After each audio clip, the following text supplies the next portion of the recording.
మానసిక పూజ చేస్తాం, లోపల మేము భావిస్తూ ఉంటామంటాం.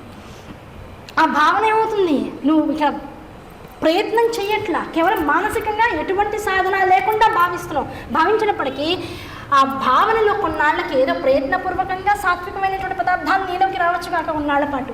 సాధన లేకపోవడం మూలాన తామసికమైనటువంటి ప్రవృత్తి మానసిక పూజాంతర్గతంగా వచ్చి పూజ చివరికి ఏమవుతుంది? వామాచారంలోకి దిగుతుంది.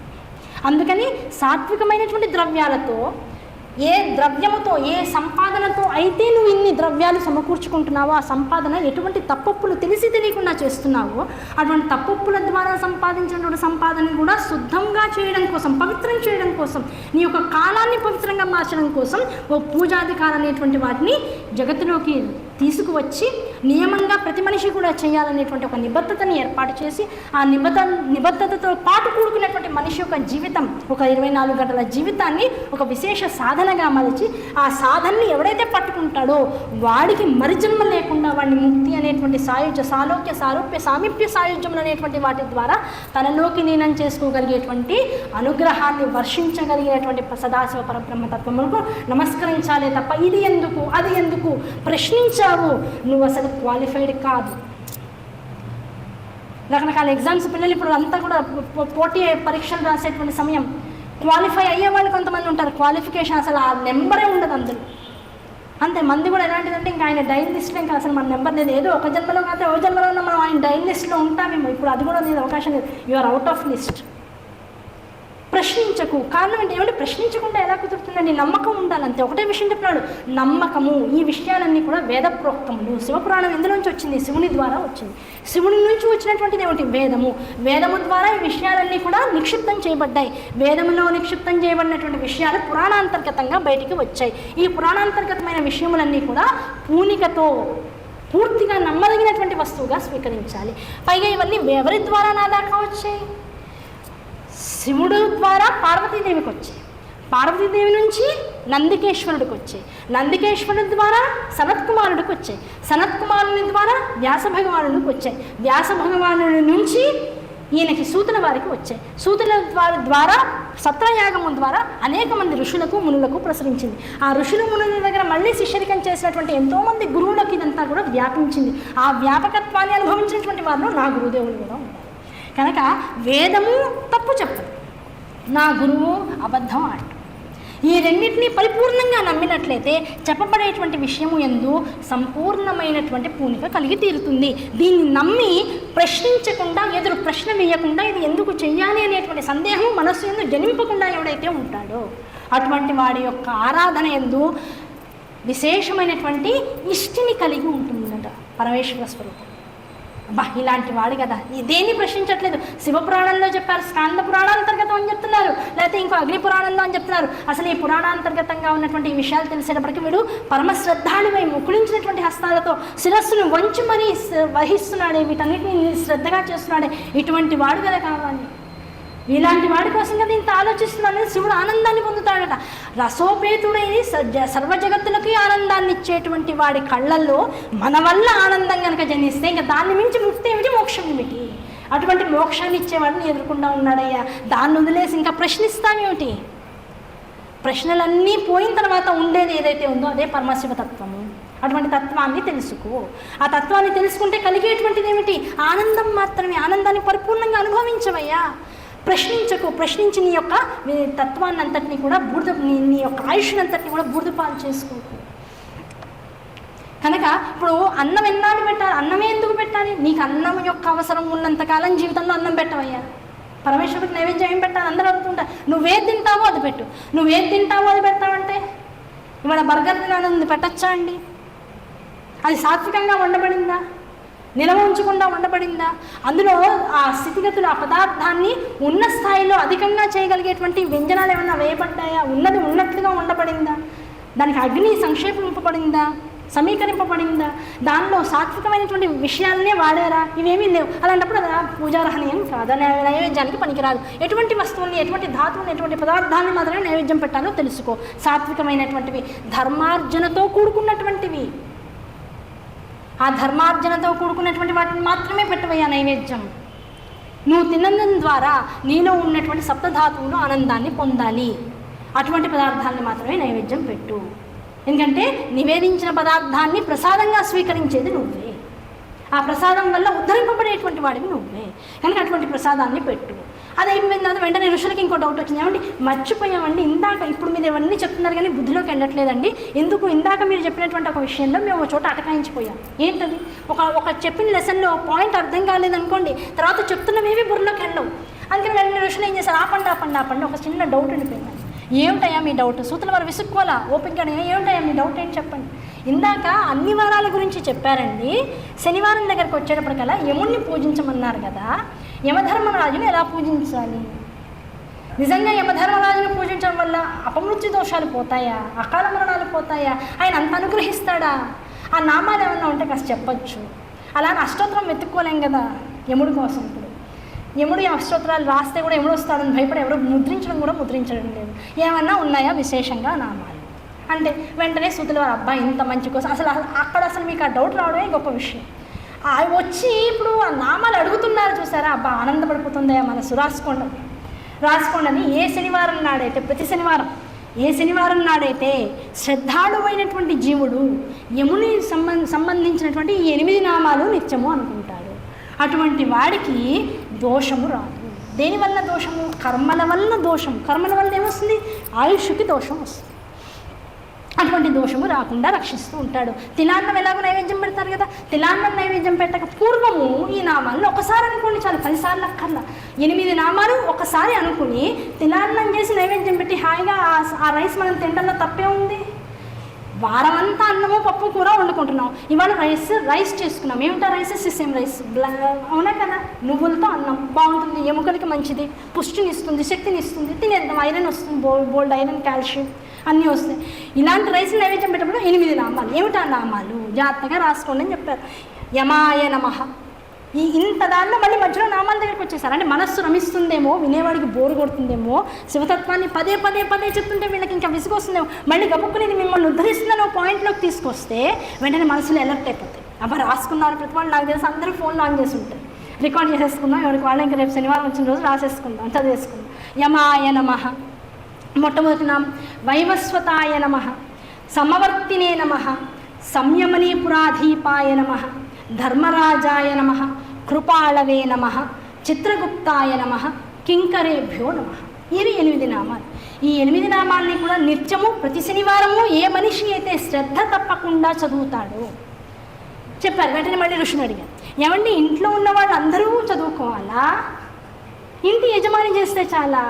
అంటే పూజ అంతా కలిపితే ఇంటి యజమాని చేయాలని లెక్క కదా, మరి ఇంటి యజమాని ఒక్కడు చదివితే చాలా, అందరూ చదువుకోవాలా? యమ నియమాన్ని అనుసరించి మాత్రం ఎవరి మరణం వారిదే కనుక అందరూ చదువుకోవాలి. ఇది యమనియమయ్యా అని చెప్పారు. ఇది రుద్ర నియమం కాదు, యమనియమం. యముడు ఏం చేస్తాడు?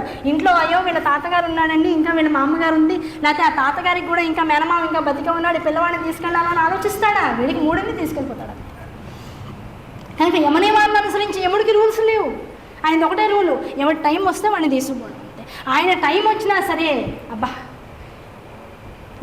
ఈ నామాలు శివపురాణ అంతర్గతంగా చెప్పబడినవే అయినా ఒకప్పుడు ఒక కాలేజీ పిల్లవాడు, మహా అయితే ఎంత ఉంటే 19 ఏళ్ల పిల్లవాడు, ఇవన్నీ పెద్దగా శ్రద్ధగా మనసులోకి వెళ్ళాలన్నటువంటి వయసు అది. 19 ఏళ్ల వయసు అంటే అన్నింటినీ ఠలాయిస్తారు.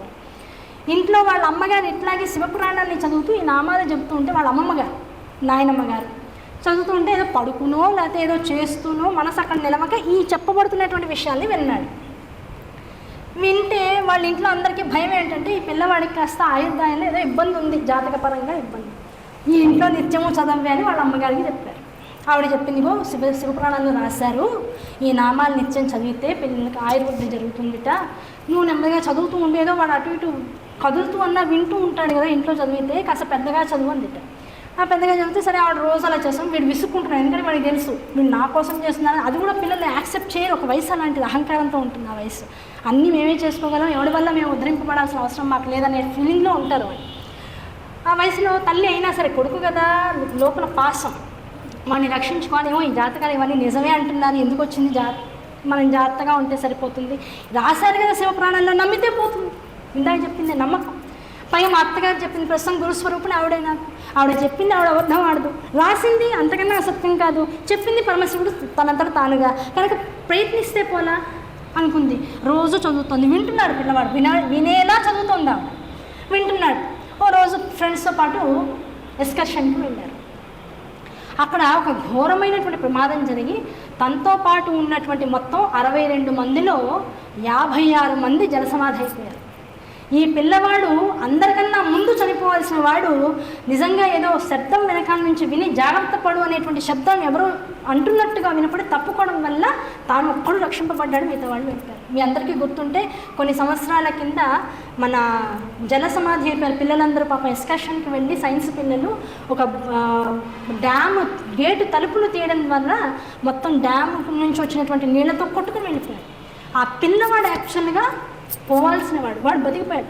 ఆ రోజు నుంచి నిజం చెబుతున్నా, వాడు ఎంత శ్రద్ధాళు అయిపోయాడంటే ఇప్పుడు శివుడు తప్ప అన్యమైన నామం లేదు మనసులో. అంటే అలాంటి సందర్భం అందరికీ వస్తుందా, అందరూ బాగుపడతారా, అందరికీ ఇలాంటి ఎక్స్పీరియన్సెస్ అవుతాయా, అవ్వకపోవచ్చు. ఒక్కడికి రావడం మూలాన ఇప్పుడు వాడి వంశం రక్షింపబడుతుందా లేదా, వాడు దాని తర్వాత వచ్చేటువంటి వంశాలందరికీ కూడా ఈ విషయాలు చెప్తాడా లేదా, ఎవరై చదువుకోండ్రా అని చెప్తాడు. వాడికి ఏ వయసులో ఆ జ్ఞానం ఇవ్వాలో వాళ్ళ అమ్మ శివుణ్ణి పట్టుకోవడం వల్ల వాడు ఉద్ధరింపబడ్డాడు. ఆ రోజు నుంచి వాడు కూడా నిత్యం చదువుకుంటాడు, ఎందుకంటే మరణాన్ని అతి దగ్గరగా చూసిన వాడు. యమదర్శనాన్ని చేశాడు, మిగతా వాళ్ళందరూ యముల్లో అయిపోయారు, వాడు ఒక్కడు యమదర్శనాన్ని చేశాడు. యమదర్శనాన్ని చేశాక ఇంకేమవుతుంది, శివుడే కనబడతాడు, ఇంకెవడు కనబడ్డు. కనుక శివుణ్ణి దర్శించిన వాడు శివుడిగా మాట్లాడు. ఇప్పుడు వాడు అಷ್ಟು శివుడిలానే ఉన్నాడు.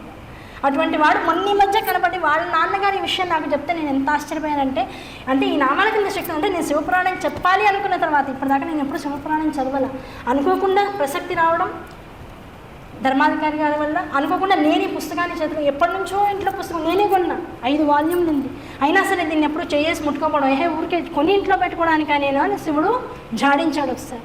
సరే పుస్తకాన్ని తీసి చదువుతూ ఉంటే శివపురాణంలో కొన్ని అధ్యాయాలు చదివిన తర్వాత అనుకోకుండా ఫంక్షన్లో వాడిని కలిసిగా మా వాడండి పోవాల్సిన వాడు, ఏంటి ఏమైంది అని అంటే ఏమైనా రోగం వచ్చిందేమో అనుకుంటే కాదంటే అప్పుడు అట్లా జరిగింది, జరిగిన దాంట్లో వెళ్ళిపోవాల్సిన వాడు. కానీ అప్పటి నుంచి శివపురాణంలో ఈ విషయాలు చెప్పారు. అసలు రెగ్యులర్గా మా వాడు రోజు ఒక అధ్యాయం చదువుతాడండి శివపురాణంలో. ఓహో, ఇంకా నాకున్నటువంటి పూనికని ఇంకా అసలు గట్టి చేయడానికి నాకు ఇలాంటి అనుభవాలు ఉన్నటువంటి వాళ్ళని శివుడు పరిచయం చేస్తున్నాడు. పరిచయం చేయడం ద్వారా ఏమవుతుంది, చెప్పేటువంటి విషయము ఇంకా శ్రద్ధగా లోపల నుంచి వస్తుంది. ఏదో పురాణాంతర్గతంగా ఉన్న కథల్ని యథాతథంగా బయటికి చెప్పడం కాదు, అటువంటి అనుభవాలు పొందినటువంటి వారు ఉన్నారు, ఇది నిజమని ఇంకా జాగ్రత్తగా చెప్పేటువంటి అవకాశం నాకు భగవంతుడి ద్వారా ఇవ్వబడింది. అటువంటి అవకాశం ద్వారా ఇప్పుడు ఏం జరుగుతుంది, ఇప్పుడున్నటువంటి ఈ సందర్భం అంతా కూడా శివమయమైపోయింది. ఈ శివమయమైనటువంటి ఈ సందర్భం అంతా కూడా శివ పూజ చేసినటువంటి ఫలితాన్ని ఇక్కడ ఉన్నటువంటి వాళ్ళందరికీ అందిస్తుంది. శివ పూజతో పాటు శివారాధన చేసినటువంటి భాగ్యాన్ని ఇస్తుంది. ఈ భాగ్యం వల్ల కలిగేటువంటిది ఏమిటి, ఏమో ఈ పూట గడుస్తుందో గడవదో, ఈ రాత్రి గడుస్తుందో గడవదో, ఈ నామం వినడం ద్వారా, ఈ అనుభూతిని పొందడం ద్వారా, ఈ నామాంతర్గతంగా ఉన్నటువంటి ఈ మనుషుల యొక్క అనుభవాల్ని తెలుసుకోవడం ద్వారా మనకి ఒక లేనటువంటి ఒక శక్తి మనలోకి ఆవాహిస్తుంది, ఒక సంకల్పం మనలో జనిస్తుంది. ఆ సంకల్పం ద్వారా పొందదగినటువంటి స్థితిగతుల్ని మనం పొంది పోగొట్టుకోవాల్సినటువంటి అపమృత్యు దోషాన్ని, అకాల మృత్యువు నుంచి కూడా మనల్ని మనం రక్షించుకునేటువంటి అవకాశం మనకి పరమేశ్వర అనుగ్రహంతో సంకల్పింపబడుతుంటుంది. అటువంటిది కనుక ఈ సందర్భం అంతా కూడా శివమయమైనటువంటి సంకల్పమే. కనుక ఏమండి శివపురాణం చెప్తున్నారు కదా, ఈ శివపురాణంలో ఇంతకుముందు మీరు చెప్పినట్లుగా ఇన్ని భాగాలు చెప్పాం, మనం ఎన్ని భాగాలు చెప్పుకున్నాము, అన్ని భాగాల ప్రస్తావన చేసుకున్నాం.